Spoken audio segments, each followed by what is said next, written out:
Hello नमस्कार, स्वागत है आपका आज के हमारे इस वीडियो में। ये स्टोन एज पे दूसरा लेक्चर होने वाला है। इससे पहले हमने पार्ट 1 स्टोन एज करके अपलोड कर दिया है और ये उसी का हम आगे चलेंगे।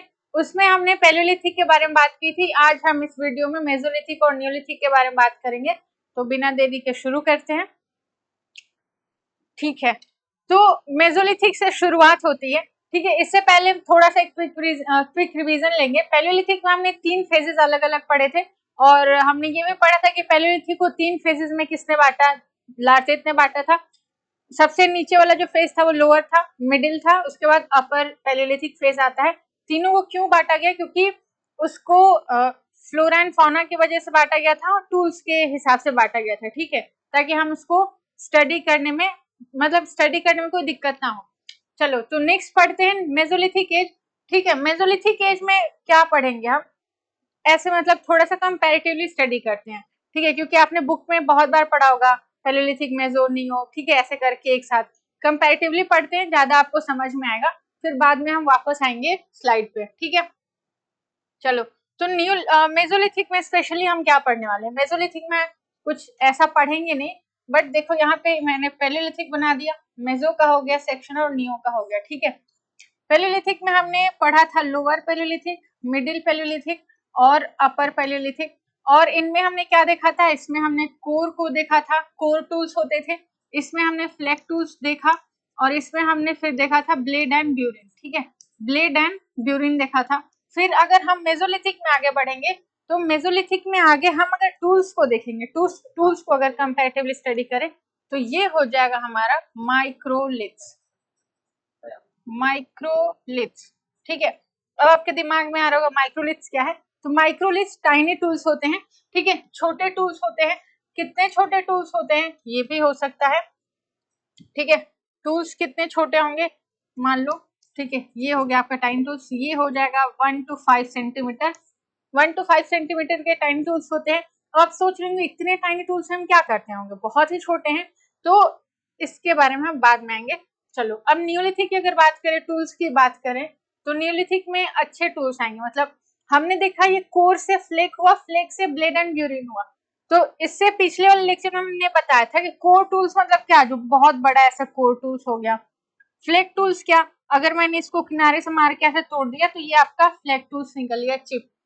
अगर हमने ब्लेड ब्यूरिन की बात की, लास्ट वाले अपर फेज की, अपर पैलियोलिथिक की, तो आपके ब्लेड एंड ब्यूरिन हो जाएंगे, उनकी लंबाई थोड़ी लंबी हो जाती है, विड्थ उनका थोड़ा सा ऐसे पतला हो जाता है। ठीक है, मतलब कि उनका विड्थ जो है उनकी लंबाई से आधा होता है, लंबा हो जाएगा, थोड़ा सा नुकीला हो जाएगा ऊपर। ठीक है, ये हो गया ब्लेड एंड ब्यूरिन। और इसी को थोड़ा सा और इसके फ्लेक को तोड़ लोगे तो ब्यूरिन बन जाता है। ठीक है, अब अगर हम माइक्रोलिथ में है तो ये इसमें और थोड़ा मॉडिफाई हम लोगों ने किया और इसको तोड़ के और छोटे छोटे चिप्स जैसे बना दिए। ठीक है, इसमें भी अगर हम टूल्स की बात करें तो इसमें भी जो टाइनी टूल्स है वो दो तरीके के होंगे, एक ज्योमेट्रिकल शेप के होंगे।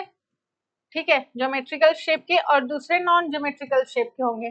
ठीक है, कुछ टूल्स ऐसे होंगे जिनमें ये थोड़े से फ्लैक्स और ब्लेड ब्यूरिन्स होंगे और कुछ माइक्रोलिथ्स होंगे। ठीक है, तो माइक्रोलिथ्स प्लस में अदर टूल्स यहाँ पे कर लो, माइक्रोलिथ्स प्लस अदर टूल्स। तो टूल्स ये हो गया। अगर हम नियोलिथिक की बात करें तो यहाँ पे देखो मॉडिफाई हुआ, ब्लेड एंड ब्यूरिन को और थोड़ा सा छोटा तोड़ दिया हम लोगों ने, तो छोटे छोटे माइक्रोलिथ्स हो गया। नियोलिथिक में क्या होगा? नियोलिथिक में और ये पॉलिश्ड हो जाएगा। ठीक है, पॉलिश्ड हो जाएगा और इसके अलावा थोड़े से शार्प टूल्स हो जाएंगे। ठीक है, पॉलिश्ड एंड शार्प टूल्स। ये हमने टूल्स देखा, टूल्स कंपैरेटिवली देखा, कंपैरेटिवली स्टडी में कि टूल्स में क्या क्या चीजें होती हैं। दूसरी अगर हम बात करें टूल्स के अलावा और क्या क्या चेंजेस होंगे इन दोनों पीरियड में, मेसो और नियो में, तो जो हमें सबसे पहले बात करनी चाहिए थी वो हम दूसरे कर रहे हैं, क्लाइमेट चेंज के बारे में। ठीक है, ठीक है, क्लाइमेट चेंज हो रहा है। क्लाइमेट चेंज कैसे हो रहा है? इससे पहले हमने देखा था आइस एज था। ठीक है, आइस एज था। आइस एज को हमने उसमें प्लीस्टोसिन रखा था ना।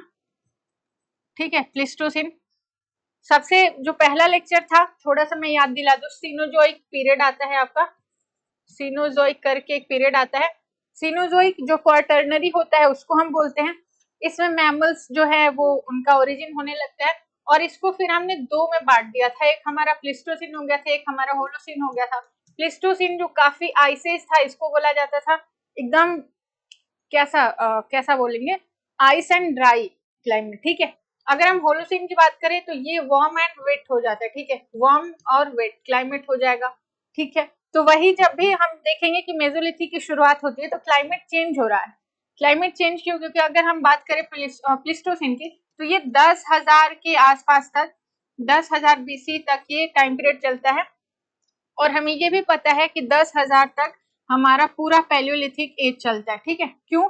अगर हम 5 लाख से लेकर के 50,000 तक की बात करें तो हमारा लोअर पैलियोलिथिक हो जाएगा, 50 से 40 करें तो ये हमारा मिडिल पैलियोलिथिक हो जाएगा, ठीक है। अगर हम 40 से 10,000 करें तो ये हमारा अपर पैलियोलिथिक होगा, और अपर के बाद फिर हमारा मेसोलिथिक शुरू हो रहा है। तो पूरा 10,000 तक हमारा क्या प्लेस्टोसिन चलता है, पैलियोलिथिक एज भी उतना तक चलता है। इसका मतलब प्लेस्टोसिन के खत्म होते होते पैलियोलिथिक भी खत्म हो रहा है, होलोसिन की शुरुआत के साथ मेसोलिथिक की शुरुआत हो रही है, ठीक है।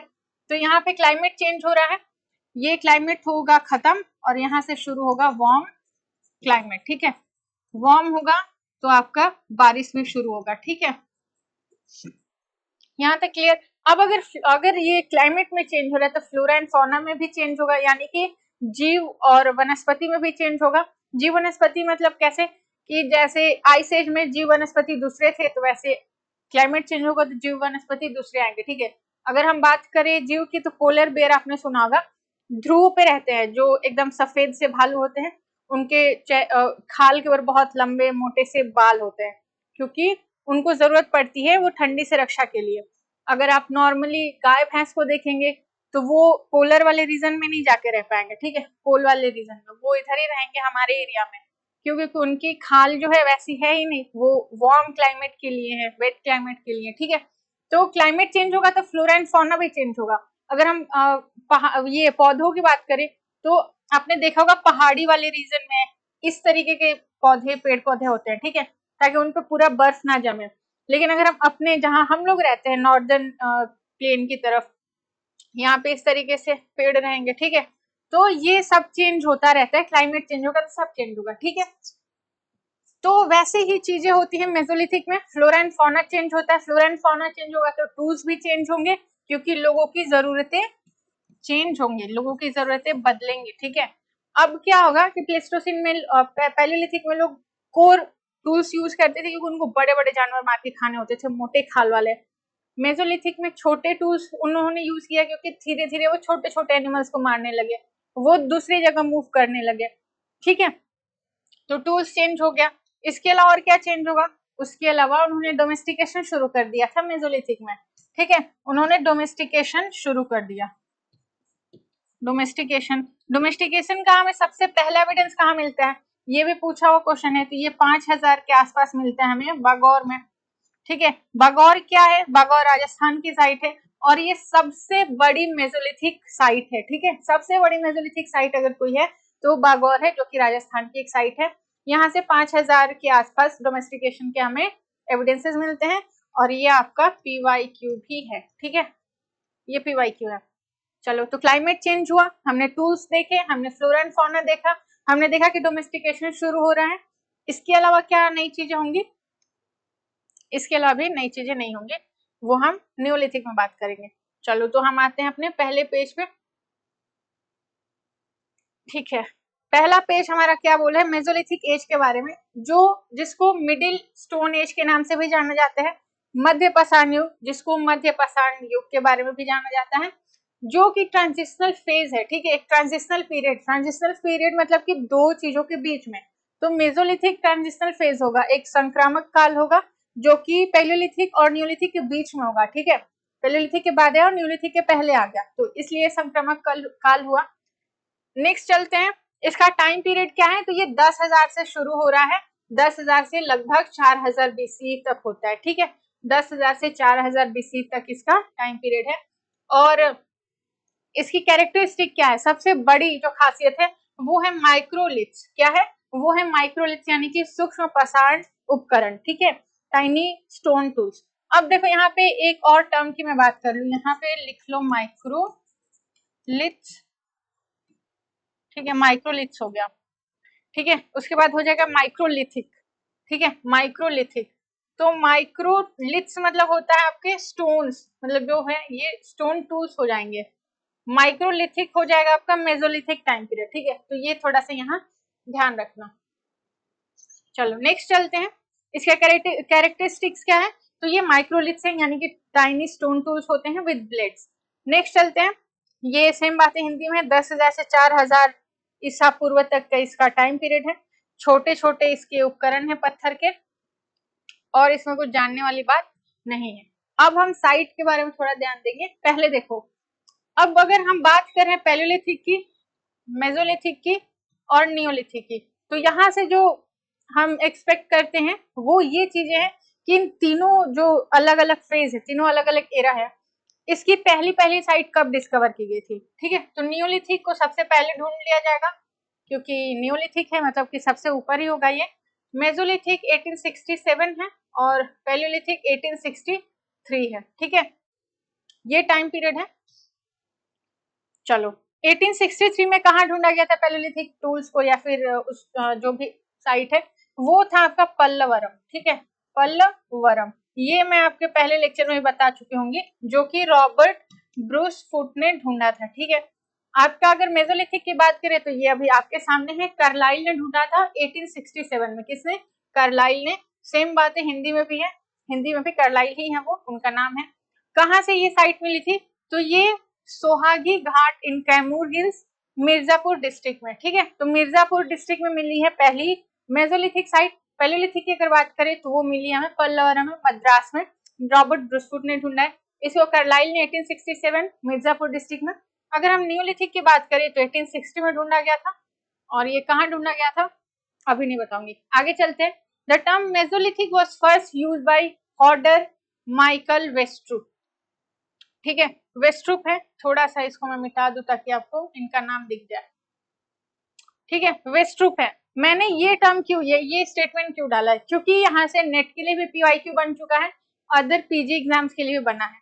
क्या बना है? अगर हम पैलियोलिथिक की बात करें, ठीक है, अगर हम पैलियोलिथिक एज की बात करें और नियोलिथिक एज की बात करें, ठीक है। नेक्स्ट हम दूसरा कोई स्लाइड ले लेते हैं। चलो, आप सबको पता है लुबॉक का नाम, सर लुबॉक, ये कौन थे? सर लुबॉक कौन थे? इन्होंने दो टर्म यूज किया था, एक पैलियोलिथिक, मतलब इन्होंने पूरे स्टोन की स्टोन जो एज है उसको ही दो में बांट दिया था, एक पैलियो में और एक नियो में, ठीक है। तो दो में बांटा, तो इन्होंने दो टर्म यूज किया, पैलियोलिथिक नियोलिथिक। ये दिसंबर में पूछा हुआ था, दिसंबर 2023 नेट वाले में, कि नियोलिथिक वर्ड जो है किसने यूज किया, पहली बार इंट्रोड्यूस किसने किया, तो लुबॉक ने किया था।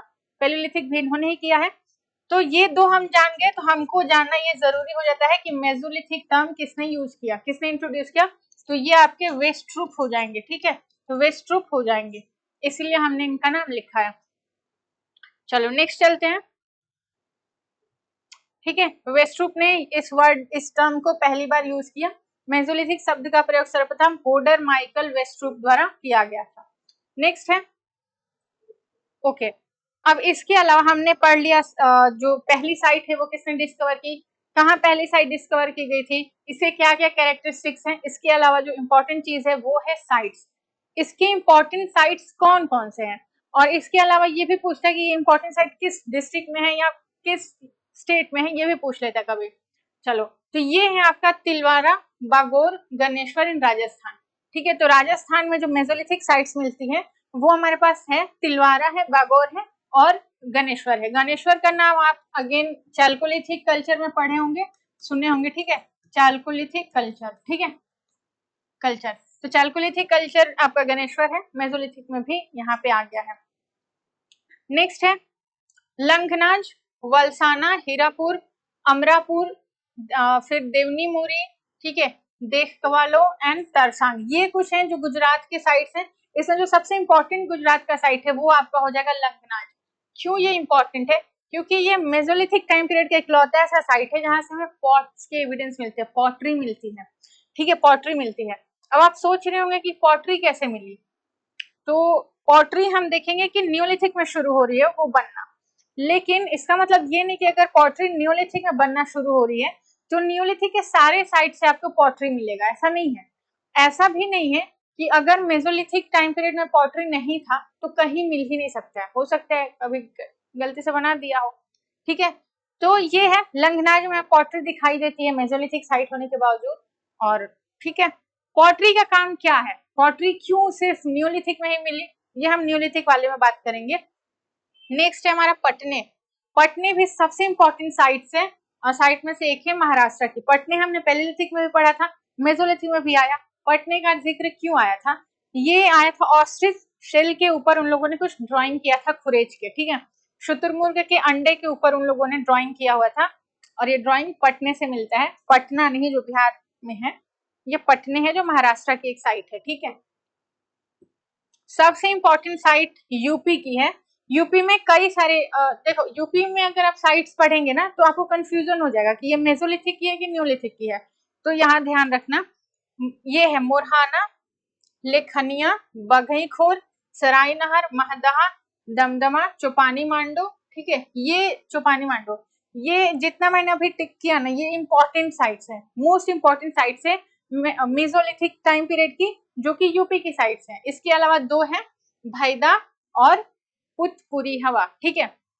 इसको दो छोड़ भी दो, लेकिन ये सारे आपको याद होने चाहिए। अब मैं बताऊंगी कि न्यूलिथिक साइट्स कौन सी है जो यूपी की है, मैं यहाँ लिख दूं ताकि आपको याद रहेगा।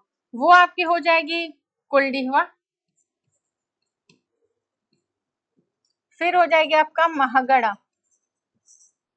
ठीक है, और लहुरा देवा, लहुरा देवा, ठीक है। अब ध्यान देना, यहाँ पे महगढ़ा है और यहाँ पे महदहा है, तो महदहा मेसोलिथिक है, ठीक है। महगढ़ा मेसोलिथिक नहीं है, ये तीन याद रख लेना, ये तीन सिर्फ और सिर्फ नियोलिथिक से रिलेटेड है, और ये सारे जो इतने सारे बघईखोर, लेखनिया, चौपानी मांडो, सराय नहर, महदहा, दमदमा सब है, ये मेसोलिथिक है, ठीक है। तो याद रखना, यहाँ से क्वेश्चन पीवाईक्यू बन चुका है, ठीक है। नेक्स्ट चलो, नेक्स्ट है हमारा बागोर है, भीमबेटका है, पुतली करार है, ये सब एमपी की साइड से, आदमगढ़, ठीक है। तो आदमगढ़ वैसे ही आपको याद होगा कि एमपी की साइट है। पैसरा इन बिहार, पैसरा जो है बिहार की एक मेसोलिथिक साइट है। कुचाई इन उड़ीसा, उड़ीसा की है। बिरभानपुर इन वेस्ट बंगाल, अगेन इंपॉर्टेंट बिरभानपुर, ठीक है। चलो नेक्स्ट है मुच्छतला चिंतामनु गवि, गवि मतलब होता है गुफा, और ये यहाँ की साइड से आंध्र प्रदेश की साइड है। गुफा को गवि लोकल भाषा में वहां कहा जाता है, ठीक है। ये है संगन कुल्लू, कर्नाटका की है, ठीक। चलो, तो ये हो गया कुछ साइट्स, और केरला में एक है तेन्नामलाई, तो ये साइट्स आपको याद होने चाहिए। आई होप आपने पहले पढ़ा होगा, अब याद भी हो गया होगा, ठीक है। ये देखो हमने मैप लगाया है, मैप में जो है इंपॉर्टेंट है रेणुगुंटा, नागार्जुनी कोंडा, ये दोनों इंपॉर्टेंट साइट्स है आंध्र प्रदेश की, ठीक है। रेणुगुंटा, नागार्जुनी कोंडा मेसोलिथिक में भी आएगा, नियोलिथिक में भी आएगा, ठीक है।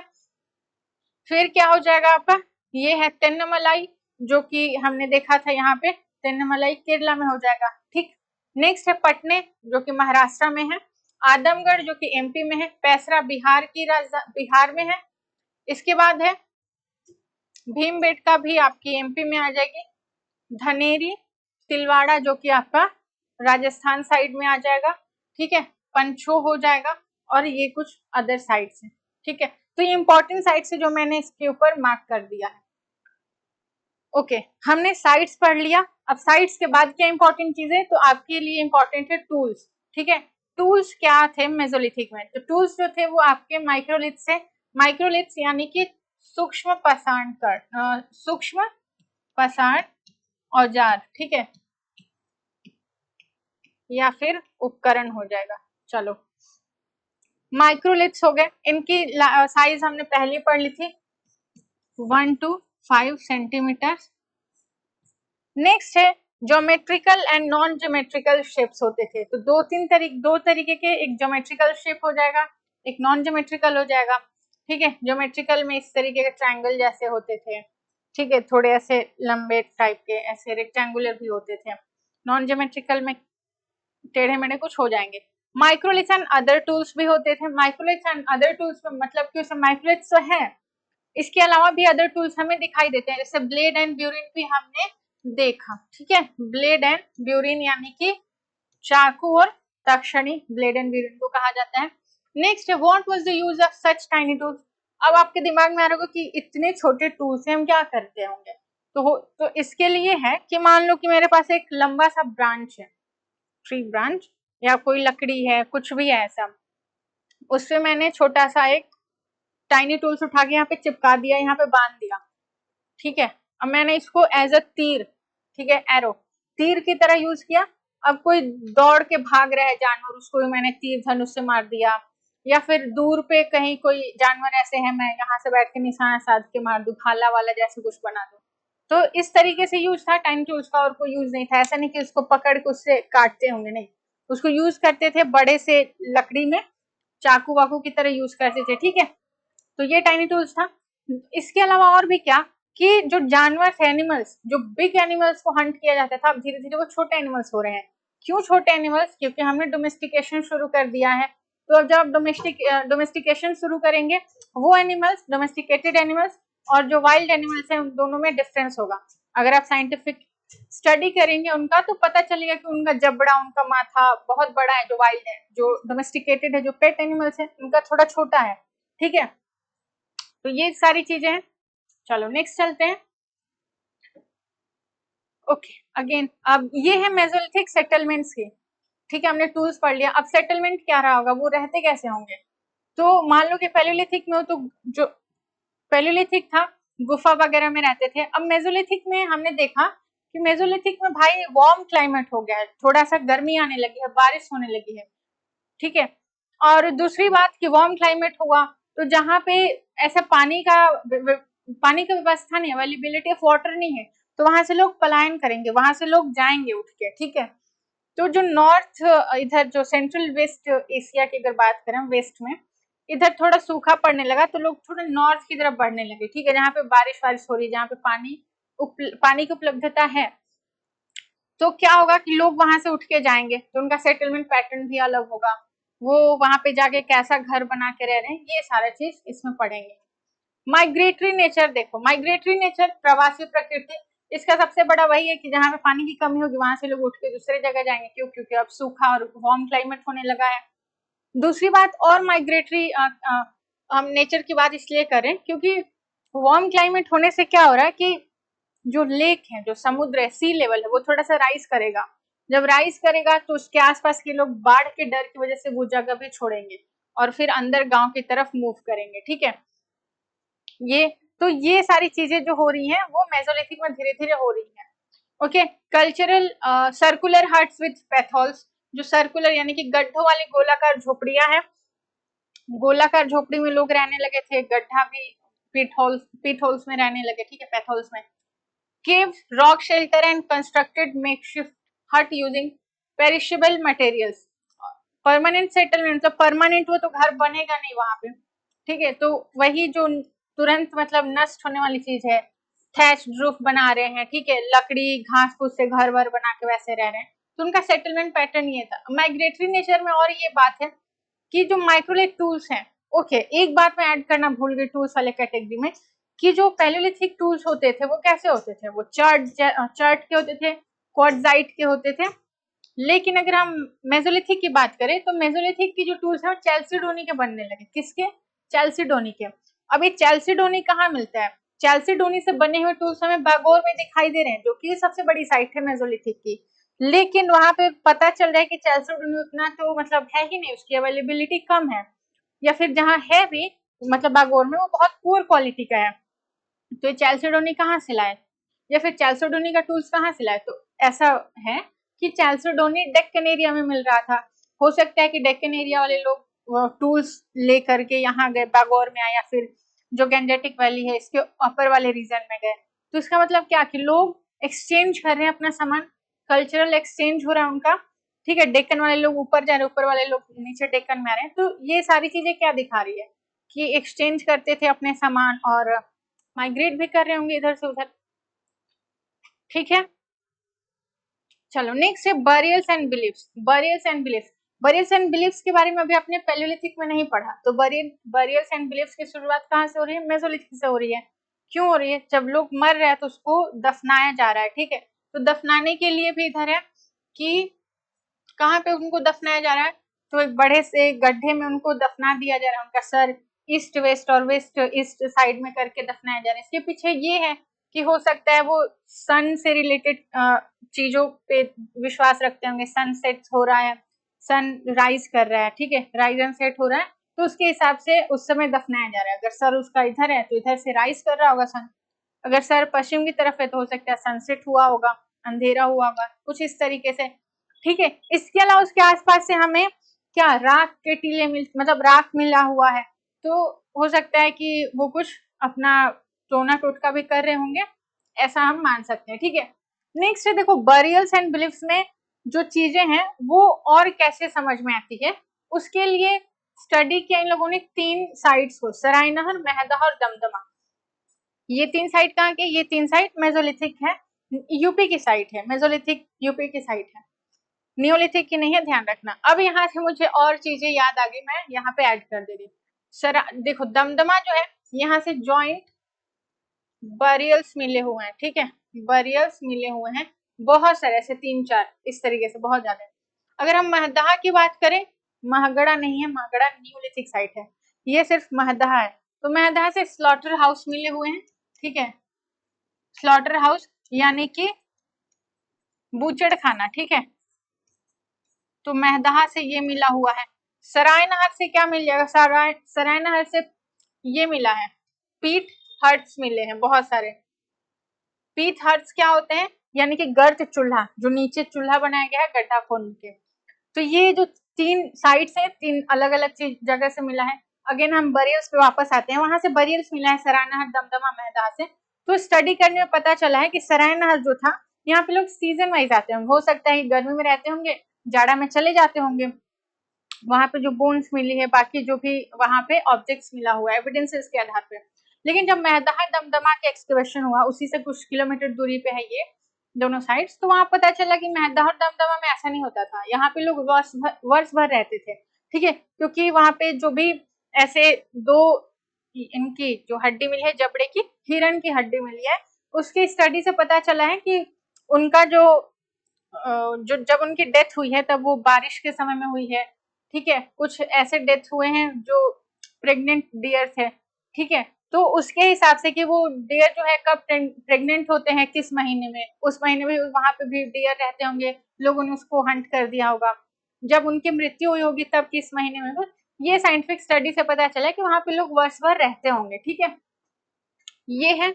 और बरियल्स के लिए 3 इंपॉर्टेंट साइट्स है जिसके स्टडी से पता चलता है। नेक्स्ट चलते हैं, डिफरेंसेस, ओके, ग्रेव गुड्स मिले हैं, डिफरेंसेस इन ग्रेव गुड्स, यानी कि हमें सामाजिक अंतर भी पता चलता है। सामाजिक अंतर यानी कि सामाजिक अंतर में क्या, एक समाज है और उसमें बहुत सारे लोग रह रहे हैं, तो उन लोगों में अंतर हमें पता चल रहा है मेसोलिथिक से, ठीक है, क्यों पता चल रहा है, कैसे, तो जो ग्रेव गुड्स है यानी कि जो दफनाया गया है और दफनाई गई जो वस्तुएं हैं उससे पता चल रहा है, क्योंकि किसी किसी जो दफनाया गया है उसमें वस्तु अलग अलग दफनाई गई है, कहीं पे वस्तु कम दफनाई गई है, तो इससे पता चल रहा है कि भाई जो जिसके पास ज्यादा पैसा होगा, ज्यादा वेल्थ होगा, वेल्थी मैन होंगे, उनको ज्यादा सामान दे के दफनाया जाता होगा, जिनके पास कुछ नहीं, कम सामान होगा, कम पैसे होंगे, उनको कम सामान के साथ दफनाया जाता होगा, ठीक है।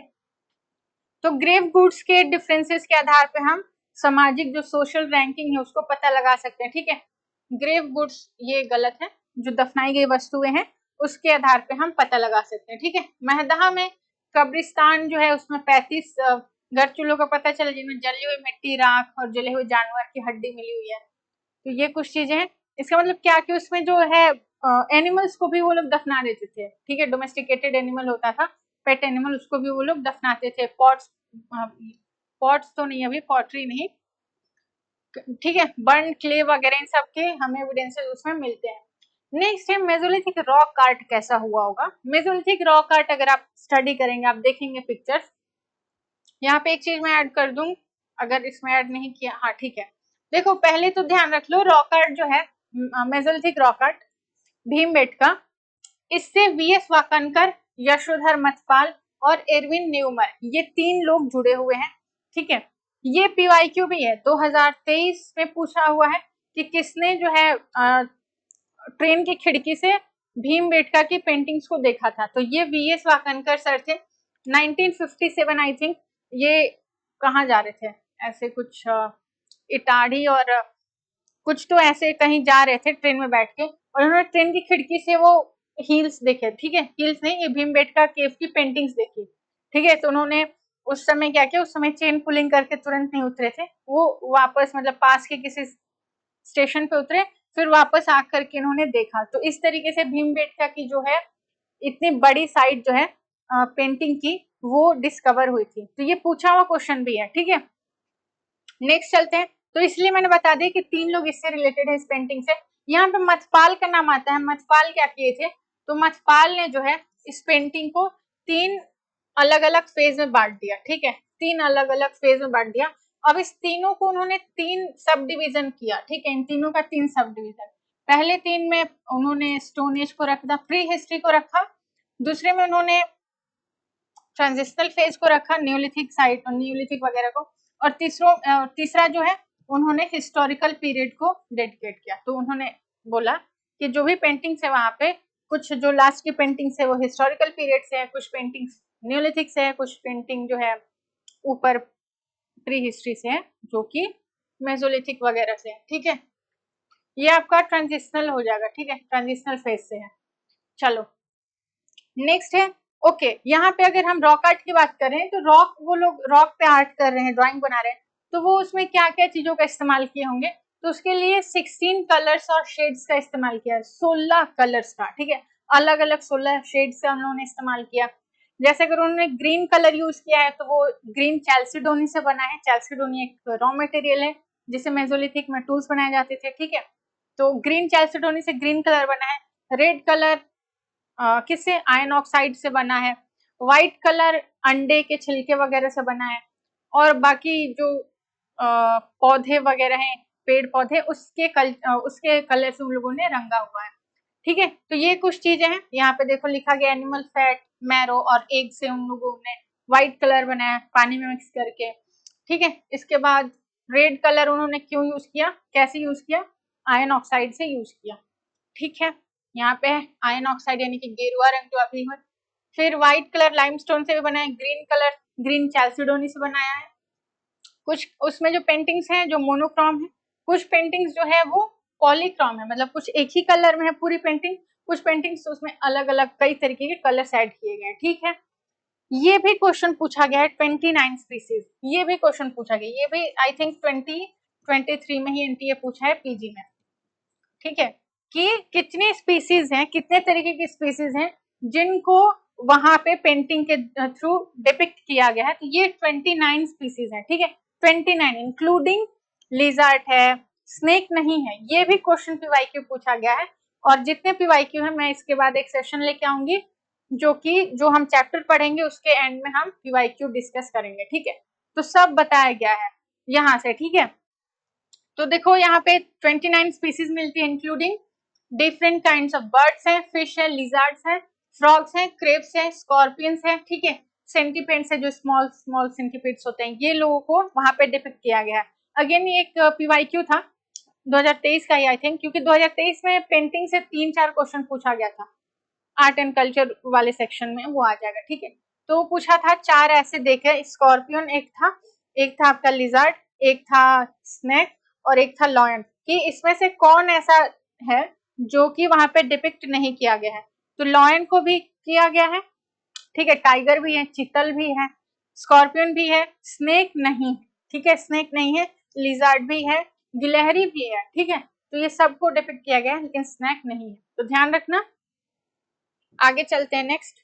तो ये हमारा रॉक आर्ट है, ठीक है। रॉक आर्ट में एक और चीजें जो है, जो चीज इंपॉर्टेंट है, मैंने अभी बात की सामाजिक असमानता की।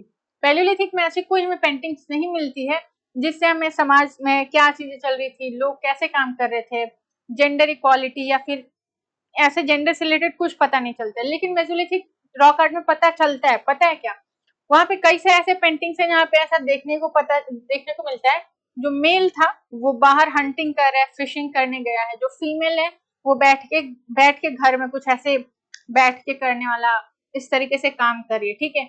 उसके बाल ऐसे चोटी करके दिखाए गए हैं, जो मेन है उनके बाल छोटे दिखाए गए हैं। तो ये सारी चीजें हमें मेसोलिथिक आर्ट में दिखाई देती है, ठीक है। लोग मनोरंजन कैसे करते थे, डांस कर रहे हैं, तो वहां पे दिखाया गया है कि एक तरीके से एक साथ मिलकर डांस कर रहा है, कोई डांस में गिर गया। बहुत अच्छी पेंटिंग्स है और मैंने शायद इंक्लूड भी किया होगा आगे। हाँ ये देखो, ये एक मैन है जो फिशिंग करके आ रहा है, ये एक डांसिंग की है, ये डांस करते करते गिर गए हैं, ये लोग मिलके एक साथ डांस कर रहे हैं। इसके अलावा बहुत सुंदर सुंदर पिक्चर्स थे बट मैंने ऐड शायद नहीं किए हैं, हाँ वो छूट गया है।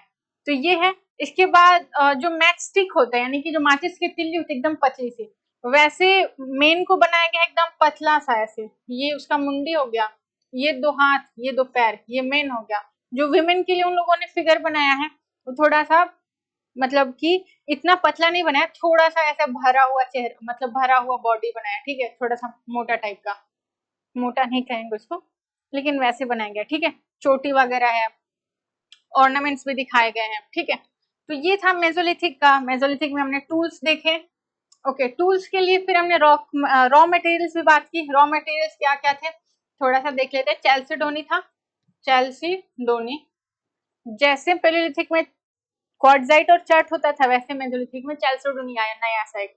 चैल्सिडोनी कहाँ से आता था? डेक्कन वाले रीजन में मिलता था, बट ये हमें जो गंजेटिक वैली है उसके अपर वाले वैली में भी, रीजन में भी मिलता है, राजस्थान वगैरह में भी मिलता है। इससे पता चलता है कि लोग एक्सचेंज करते थे, एक जगह से दूसरे जगह जाते थे, ठीक है।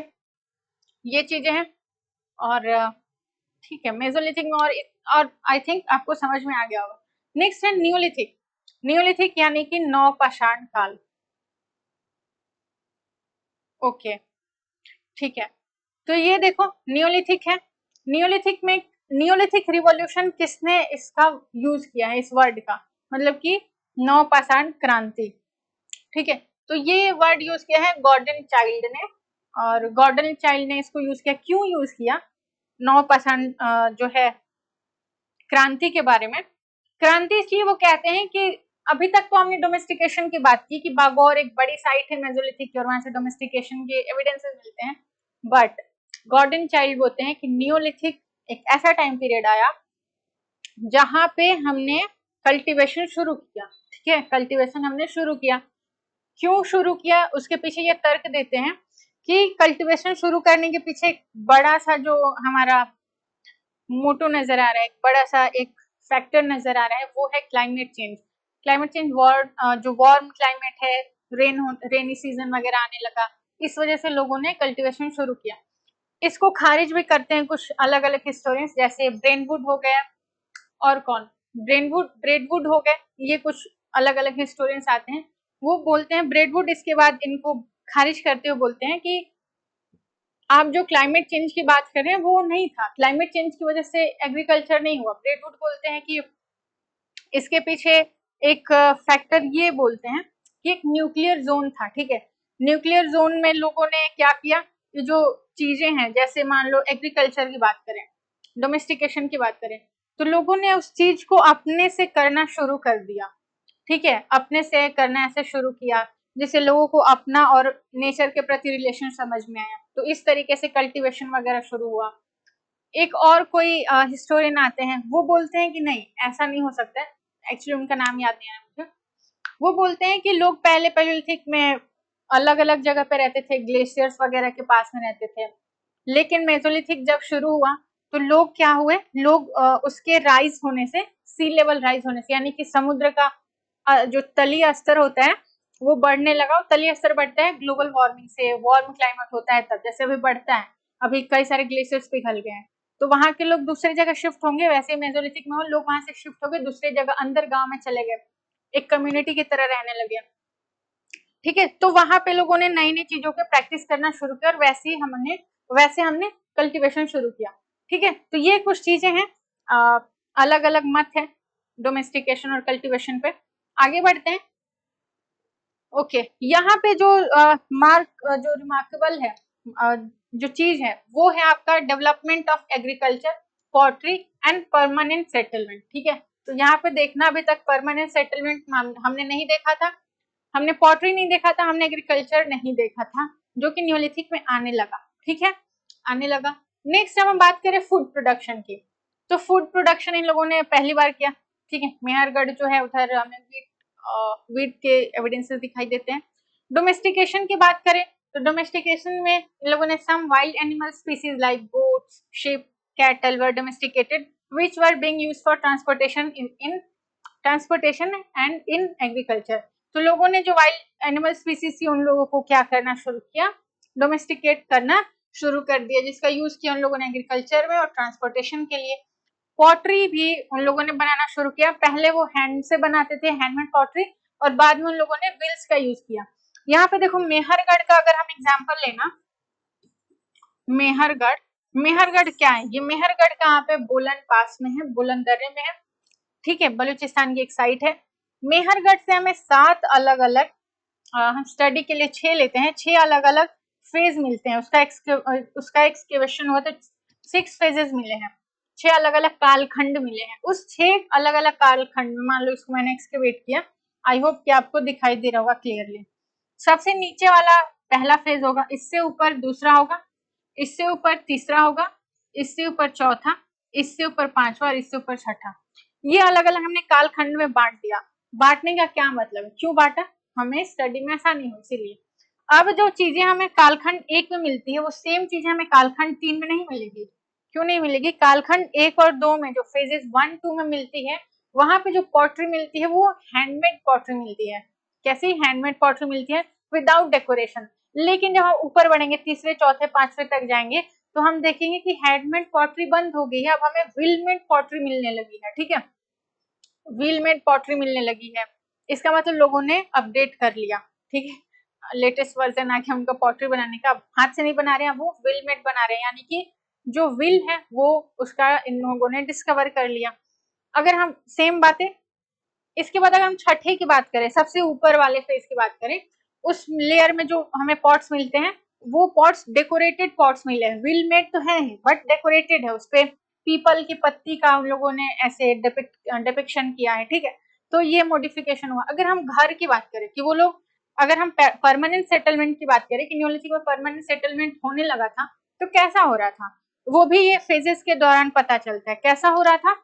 तो यहाँ पे जो सिंगल सिंगल हाउसेस होते थे, थैच्ड हाउसेस होते थे, मड के हाउसेस होते थे, थैच्ड रूफ वाले, वो अगर हम ऊपर जाएंगे तो देखेंगे कि बड़े बड़े रूम, मतलब बड़े बड़े हाउसेस मिलने लगे। ऐसा नहीं था कि एक बड़ा सा ऐसा रेक्टेंगुलर हाउस मिला, इसमें 2 ही ऐसे रूम है, ठीक है, ये 2 खंबा करके हमने एक रूफ बना दिया, ये रूफ बना दिया, ये, या फिर सर्कुलर हट बना दिया, सर्कुलर हट पता नहीं कैसा बनेगा, मेरे से नहीं बन रहा, तो वैसा बना दिया। बट अगर हम ऊपर जाएंगे तो देख रहे हैं कि अलग अलग बड़ा सा एक रेक्टेंगुलर हाउस है, उसमें अलग अलग रूम्स है बांटा हुआ इस तरीके से, जैसे अभी कहीं आपने किचन बना लिया, कहीं हॉल बना लिया। तो परमानेंट सेटलमेंट में भी हमें चीजें दिखाई देती है कि चीजों में बदलाव हो रहे हैं, ठीक है। इसके अलावा ग्रेव गुड्स, ग्रेव गुड्स में हमने देखा कि चीजों में बदलाव हो रहा है, ओके। अगर हम नीचे की बात करें, इधर फेज 1, 2 में ही हमें ग्रेव गुड्स में मिलते हैं अलग अलग बीड्स, ठीक है, अलग अलग बीड्स के नेकलेसेस, ब्रेसलेट्स मिलते हैं। अलग अलग बीड्स क्या है, वो सेमी प्रेसियस स्टोन्स भी मिलते हैं वहां पे, वो होते हैं आपके लेपिस लाजुली, वो होते हैं टर्कोइज, लेपिस लाजुली, टर्कोइज, ये सब अफगानिस्तान से आते हैं। तो ऐसा हम अंदाजा लगा सकते हैं कि लोग अपना दूर जगह से भी एक्सचेंज कर रहे थे। हमने मेसोलिथिक में देखा चैल्सिडोनी एक्सचेंज हो रहा है, बट न्यूलिथिक में दूर दूर से भी इन लोगों ने एक्सचेंज करना शुरू कर दिया था, ठीक है। तो आप देख रहे हैं कि चीजें कैसे बदल रही हैं धीरे धीरे, ठीक है। तो अगर आप इस तरीके से कंपैरेटिवली स्टडी करेंगे पूरे स्टोन एज का, तो आप बहुत चीज ऐसे पता लगा लेंगे क्या क्या चीजें बदलती हैं, ठीक। आई होप यहाँ तक क्लियर है। चलो अगर हम बात करें यहाँ फूड प्रोडक्शन की, कि फूड प्रोडक्शन उन लोगों ने शुरू किया न्यूलिथिक में, तो क्या उन लोगों ने शुरू करते ही हंटिंग एंड फिशिंग जो है, हंटिंग गैदरिंग और फिशिंग को छोड़ दिया, तो ऐसा नहीं है, ठीक है। क्यों नहीं है, क्योंकि अभी भी कई सारे कम्युनिटी, कई सारे ऐसे ग्रुप रह रहे होंगे न्यूलिथिक में जो उनका मन नहीं था कि भाई हम कृषि करें, उनका मन था जाए मछली मार के लाए, खा के आराम से सो जाए, ठीक है। या फिर हम अगले दिन गए, तीर भाले से सुअर को मारा, खाया, काम खत्म, अगले दिन जाएंगे, ठीक है। कुछ ऐसे भी ग्रुप रह रहे थे, कुछ ऐसे ग्रुप जो प्रॉपर कृषि कर रहे थे। तो एक चीज के आने से दूसरी चीज जो पहले से चल रही है वो खत्म नहीं होती है, ठीक है। अगर कभी ऐसे स्टेटमेंट आपको पूछे कि न्यूलिथिक में हंटिंग गैदरिंग एकदम बंद हो गया था, कल्टीवेशन वगैरह एकदम शुरू हो गया, तो ऐसा नहीं है, तो धीरे धीरे शुरू होगा, ये धीरे धीरे खत्म होगा, ये सब चीजें हैं। अगर आप चालकोलिथिक तक जाएंगे वहां भी आप गणेश्वर का 3 फेजेज में एटलीस्ट हुआ था एक्सकेवेशन। गणेश्वर चैल्कोलिथिक साइट है। राजस्थान में न्यूलिथिक साइट्स नहीं मिलते, न्यूलिथिक कल्चर नहीं मिलते हैं, ठीक है। फिर भी वहां पे हंटिंग गैदरिंग के एविडेंसेस मिलते हैं, ठीक है। उसके 3 फेजेस को जब स्टडी किया गया, एक्सकेवेट किया गया, तो पहला उसका फेज हंटिंग गैदरिंग को दिखा रहा था, दूसरा उसका फेज जो दिखा रहा था वो मेटलर्जी को दिखा रहा था, और जो तीसरा था वो आयरन एज को दिखा रहा था, ठीक है। तो चीजें एकदम से नहीं खत्म होती है, ये ध्यान रखना। इसके बाद ओके, इसके बाद ये भी आता है कि मान लो कि हम रॉक आर्ट को रॉक आर्ट जो है उसको भी ले रहे हैं स्टडी के लिए, उसके हेल्प से स्टडी करें, तो क्या पता कि रॉक आर्ट पे जो हम आटा चक्की वाला मशीन देख रहे हैं वो आटा चक्की ही पीसती हो। क्या पता जब हम वहां पे सिकल देख रहे हैं तो वो सिकल से वो कृषि के फसल को ही काट रहे हो, ऐसा तो नहीं है। हो सकता है सिकल से वो लोग जा करके जंगली पेड़ पौधों को काटते हो वहां पे सेटलमेंट के लिए, ये भी हो सकता है। हो सकता है कि वहां पे अगर हमने जानवरों को देखा, ठीक है, जानवर को देखा और पीछे उसके हंट करते हुए लोगों को देखा, या फिर यहाँ पे एक बकरी बंधी हुई, इसके आसपास और भी 2-4 जानवर हैं, यहाँ पे कुछ कुछ लोग बैठे हुए हैं, तो इसका मतलब हो सकता है कि लोग उसको घेर के बैठे हों कि जब भी वो भागने की कोशिश करे हम उसको हंट कर दें, या फिर हो सकता है उसको लोग डोमेस्टिकेट कर रहे हो, ठीक है, इसीलिए साथ में हो। तो कुछ भी हो सकता है ना, हम एकदम डायरेक्टली नहीं कह सकते कि एकदम चीजें बदल गई हैं, ठीक है। तो पेंटिंग से ये सारी चीजें दिखती हैं, बट हम श्योरली नहीं कह सकते हैं, ठीक है। आई होप इतना तक क्लियर है। तो पॉटरी भी हमें मिलने लगी, हैंडमेड प्लस जब आगे जाएंगे तो व्हीलमेड मिलेगी। वीविंग एंड स्पिनिंग इन लोगों ने सीख लिया था, अब ये लोग सब अपने से बना के पहन रहे थे, ठीक है। डोमेस्टिकेशन हमने देखा, वाइल्ड एनिमल्स के अलावा इन लोगों ने डोमेस्टिकेट करना शुरू कर दिया। वाइल्ड उसके भी जो वो हुए थे, स्टडी हुए थे, वहां से पता चला था कि जो वाइल्ड एनिमल्स हैं, ठीक है, वाइल्ड एनिमल्स में क्या था कि उनका जबड़ा था वो बड़ा था, सिर थोड़ा छोटा था, बट डोमेस्टिकेशन वाले जो एनिमल्स होते हैं वो थोड़े छोटे होने लगेंगे, उनका जो फर वगैरह वो भी छोटा होगा, कम होगा, ठीक है, वो थोड़े कम वैसे होंगे डरावने से, उनका दांत वात थोड़ा छोटा होने लगेगा, ठीक है। ये हुआ। अब देखो न्यूलिथिक कल्चर, इनके साइट्स को देख लेते हैं, बहुत इंपॉर्टेंट है। मेहरगढ़ मोस्ट इंपॉर्टेंट साइट है, 6-7 इसके अलग अलग कालखंड है जो कि मैंने अभी बता दिया। नेक्स्ट है ओके, अब देखो न्यूलिथिक में अगर हम इंडियन सब कॉन्टिनेंट की बात करें तो इसमें मेहरगढ़ आएगा, चिरांद आएगा जो कि बिहार की एक साइट है, कोल्डीवा जो कि यूपी की एक साइट है, ठीक है, ये रिवर्स है, हल्लूर हो गया, पय्यमपल्ली हो गया, ठीक है, इधर दाउजिली और हार्डिंग हो गया, दाउजिली और हेडिंग हो गया, इधर नॉर्थ ईस्टर्न स्टेट में। अगर हम बात करें इसके अलावा इंडिया के अलावा भी, तो किली गुल मोहम्मद, क्वेटा और मेहरगढ़, ठीक है। तो मेहरगढ़ तो हमने बता दिया, मेहरगढ़ के अलावा और भी जो साइट्स हैं उधर अफगानिस्तान साइड में, वो आपके हो जाएंगे किली गुल मोहम्मद, ठीक है, इसके बाद दम सदात हो जाएगा, राना घुंडई हो जाएगा, ठीक है, और हाँ लोरलाई हो जाएगा। तो ये कुछ साइट्स हैं जो कि मेहरगढ़ के अलावा नॉर्थ वेस्टर्न फ्रंटियर से, जो उधर सेंट्रल एशिया है, उधर से हमें मिलते हैं, ठीक है। यूपी के कुछ साइट है, कुलडीवा, बिहार हो जाएगा चिरान, ठीक है। नियोलिथिक में महगड़ा हो जाएगा, कुलडीवा हो जाएगा, लहुरादेव हो जाएगा। यहाँ से क्या मिलते हैं, यहाँ से हमें राइस के एविडेंसेस मिलते हैं, सबसे पुराना राइस मिलता है, इधर हमें व्हीट के एविडेंसेस मिलते हैं, ठीक है, व्हीट के एविडेंसेस मिलते हैं। अगर हम इधर बिहार वगैरह की साइट को देखें तो बिहार वगैरह में हमें देखने को मिले फिशिंग हुक्स ज्यादा मिलेंगे, क्यों, क्योंकि वहाँ के लोग ज्यादा फिशिंग करते थे, माछ भात खाते थे, ठीक है। तो ये है, ये साइट्स हैं। देखो साइट्स को अलग अलग डिवाइड किया गया है रीजन में। विंध्या गैंजेस जो रीजन है, विंध्या गंगा वाला रीजन, वहां पे क्या आ जाएगा, वहां पे आपका चौपानी मांडो, बेलन, कुलडीवा, पंचो, मेहगढ़, इंद्री, ठीक है, नियोलिथिक में। चौपानी मांडो नियोलिथिक में नहीं आएगा, इसको काट लीजिएगा, मेसोलिथिक का सबसे मेसोलिथिक का मेसोलिथिक साइट्स में आता है ये, ठीक है। कश्मीर वैली में बुर्जहोम, वातदल, बेंगागुंड, गुफकराल, ये और हरिपुर, गोपम आ जाएगा, पंपुर आ जाएगा, इसमें भी गुफकराल और बुर्जहोम इंपॉर्टेंट है, ठीक है। देखो बुर्जहोम में कहाँ की साइट में एक मालिक को उसके कुत्ते के साथ दफनाया गया था, पता है आपको? कमेंट करिएगा। मैं एक और सवाल पूछ दे रही, मेहरगढ़ में मालिक को बकरी के साथ दफनाया गया दिखाया गया था, ठीक है, मेहरगढ़ का था, कुत्ता वाला आप बताइएगा। डेक्कन में ये हल्लूर, कोपगल, मास्की, पिकली हल, टेक्कल कोट्टा, संगन कल्लू, ये सारे मिल जाएंगे कर्नाटका के। उत्तनूर हो जाएगा, पलवाई हो जाएगा, नागार्जुन कोंडा आंध्र प्रदेश के हो जाएंगे, पय्यमपल्ली आपका तमिलनाडु का हो जाएगा साइड। तो ये सब आपके टिप पे याद होने चाहिए, साइड्स याद तो कम से कम होने ही चाहिए आपको, ठीक है। अब यहाँ पे देखो, कुपगल है, मस्की है, पिकली हल है, हल्लूर है, ठीक है। इसके अलावा उत्तनूर है, ठीक है। उत्तनूर के बाद और पलवाय है। ये जो मैंने अभी नाम लिया, हल्लूर, कुपगल, पलवाय, ठीक है, मस्की, पिकली हल और उत्तनूर, ये सब यहाँ से हमें ऐश माउंट्स मिलते हैं। क्या मिलते हैं? ऐश माउंट्स, ये लिख लेना कहीं, ठीक है। ऐश माउंट्स यहाँ पे मैंने ऐड नहीं किया, यानी कि राख का टीला। अब राख का टीला क्यों मिला होगा, सोचो जरा, राख का टीला इन्हीं सब जगहों से क्यों मिला? मैं एक बार दोबारा से मार्क कर दी ताकि आपको कंफ्यूजन ना हो, ठीक है। ये आपका हल्लूर हो जाएगा, कुपगल हो जाएगा, मास्की हो जाएगा, पिकलीहल हो जाएगा, उत्तनूर हो जाएगा, पल्लवाय हो जाएगा। ये सारे कुछ साइट्स हैं जहां से ये ऐश माउंट्स मिलती है, यानी कि राख का टीला मिलता है।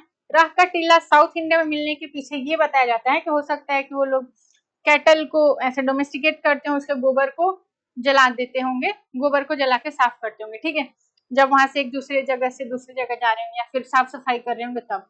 तो राख के टीले के पीछे ये राज है। अगर हम गुफकराल और बुर्जहोम की बात करें तो यहाँ पे हमें पिट हाउसेज मिले हैं। पिट हाउसेज, इस पे भी है स्टूडेंट्स का कि पिट हाउसेज क्यों रहा होगा, क्या सिर्फ उसमें लोग रहते होंगे? तो नहीं, सिर्फ रहते नहीं होंगे, उसमें लोग खाना पकाने के लिए उसका यूज करते होंगे, पीट हट्स जिसको बोला जाता है, या गर्द चूल्हा के नाम से जाना जाता है। या फिर हो सकता है लोग ठंडी से बचने के लिए उसमें आग जला के बैठते होंगे। हो सकता है वो लोग रात में उसमें जला देते होंगे ताकि जंगली जानवर ना आए। तो बहुत सारे अलग अलग मत आपको देखने को मिलेंगे, ठीक है। आपका नेक्स्ट आ जाएगा फोर्थ रीजन, पेरिफेरल साइट्स हो जाएगा बिहार, झारखंड, बंगाल, असम। ये सब लेट न्यूलिथिक एज में आ जाएगा, ठीक है। लेट न्यूलिथिक में, इस लेट न्यूलिथिक में मतलब कि न्यूलिथिक प्लस चाल्कोलिथिक कल्चर या न्यूलिथिक चाल्कोलिथिक फेज में वो आ जाता है, ठीक है। लेट न्यूलिथिक मतलब क्या, न्यूलिथिक खत्म हो रहा है तो चाल्कोलिथिक धीरे धीरे शुरू हो रहा होगा, ठीक है। अगेन चिरांद जो है बिहार की सबसे इंपॉर्टेंट साइट है, और ये सेम बातें हिंदी में है, मैं बोल दे रही, वरना बहुत आप लोग शिकायत रहती है कि मैडम हिंदी में नहीं पढ़ाती है, ठीक है। तो नौपाषाण के कश्मीर घाटी, विंध्य गंगा घाटी और कर्नाटका मेजर साइट्स है, उसमें अलग अलग आप गुफकराल, बुर्जहोम हो गया, कर्नाटका में ब्रह्मगिरी, हल्लूर, कुपगल, मास्की, पिकली हल, तेक्कलकोटा, ठीक है, संगन कल्लू वगैरह जो है, और नागार्जुन कुंडा, ये मेसोलिथिक में भी कॉमन ही रहता है, ठीक। आंध्र प्रदेश में उत्तनूर और पल्लवाय हो जाएगा, एस माउंट्स के लिए भी ये लोग फेमस है, नागार्जुन कोंडा। तमिलनाडु में पय्यमपल्ली हो जाएगा। इसके अलावा जो एक परिधीय स्थल है, चौथा क्षेत्र, अगर इन सब के अलावा बताएं, सीधे सीधे साउथ इंडिया की बात करें तो उसमें आपका, सॉरी साउथ इंडिया इसमें नहीं है, साउथ तो यही हो गया डेक्कन वाला। तो अगर चौथा एरिया की बात करें तो बिहार, झारखंड, बंगाल आ जाएगा। असम में आ जाएगा आपका, उधर हमने नॉर्थ इंडिया में देखा ही था, हेडिंग और दाउजली था, ठीक है। इसके अलावा चिरांद जो है बिहार की एक इंपॉर्टेंट साइट है। ये आपकी चिरांद कौन सी साइट है? न्यूलिथिक साइट है। पैसरा भी न्यूलिथिक साइट है, पैसरा भी आपका 2022 या 23 का PYQ है नेट का, ठीक है। चलो, तो आई होप ओके, ठीक है, थोड़ा सा बचा हुआ है, इसके कैरेक्टरिस्टिक्स हम अलग से थोड़ा देख लेते हैं। टूल्स कैसे होते थे, तो हमने देखा मेसोलिथिक में माइक्रोलिथ्स थे, न्यूलिथिक में पॉलिश्ड और थोड़े शार्प टूल्स होंगे, ठीक है। पॉलिश्ड है, ग्राउंड स्टोन एक्सेस है, they also include earlier tools such as microlith and blades. अब इसका मतलब ये नहीं कि अगर हम न्यूलिथिक टूल्स की बात करें तो इसमें शार्प और पॉलिश टूल्स हैं, तो इसमें न्यूलिथिक के मेसोलिथिक के टूल्स नहीं आएंगे और पैलियोलिथिक के टूल्स नहीं आएंगे, ऐसा नहीं है। पैलियोलिथिक और मेसोलिथिक के भी टूल्स रहेंगे, बट ज्यादातर हम देखेंगे न्यूलिथिक में नई नई चीजों से टूल्स बनाए गए हैं, ठीक है। न्यूलिथिक में हम देख रहे हैं कि पॉलिश्ड है और शार्प है, ओके। न्यूलिथिक में कई सारे ऐसे बनाए गए हैं हथौड़ा वगैरह, हैमर वगैरह, जो इस तरीके से बड़ा सा मैंने एक ब्रांच लिया या कोई पत्थर का कुछ भी लिया, उसके ऊपर माइक्रोलिथ्स ऐसे ऐसे छोटे छोटे डाल दिए और इसको हमने बिटुमिन से चिपका दिया माइक्रोलिथ्स को, ठीक है। तो ये बड़ा सा एक हथौड़ा टाइप का, हसिया टाइप का कुछ बन जाएगा, ठीक है, काट दिया जाता है। तो इस तरीके से बन गया। पॉटरी क्या है? पॉटरी में हम देखेंगे पॉटरी कहाँ कहाँ से मिलते हैं, few sites, Kashmir, Balochistan, south India, यहाँ से हमें ओके यहाँ पे बताया जा रहा है कुछ साइट्स हैं ये early Neolithic site without any pottery. वही बात है, न्यूलिथिक में ऐसा नहीं है कि हर जगह से पॉटरी मिलेगी ही मिलेगी, ठीक है, कहीं से नहीं मिलती है, कहीं से मिलती है। ये बात है। लेटर में मिलती है हमें अलग अलग डिस्टिंक्टिव फीचर्स मिलते हैं, जैसे कि उपकरण की बात करें तो पॉलिश और पत्थर की कुल्हाड़ियां है। पहले के उपकरण जैसे माइक्रोलिथ और ब्लेड भी शामिल किए गए हैं। ब्लेड कहाँ के हैं तो अपर पैलेलिथिक के, और माइक्रोलिथ्स कहाँ के हैं, ये मेसोलिथिक के साइड्स हैं, ठीक है, टूल्स हैं।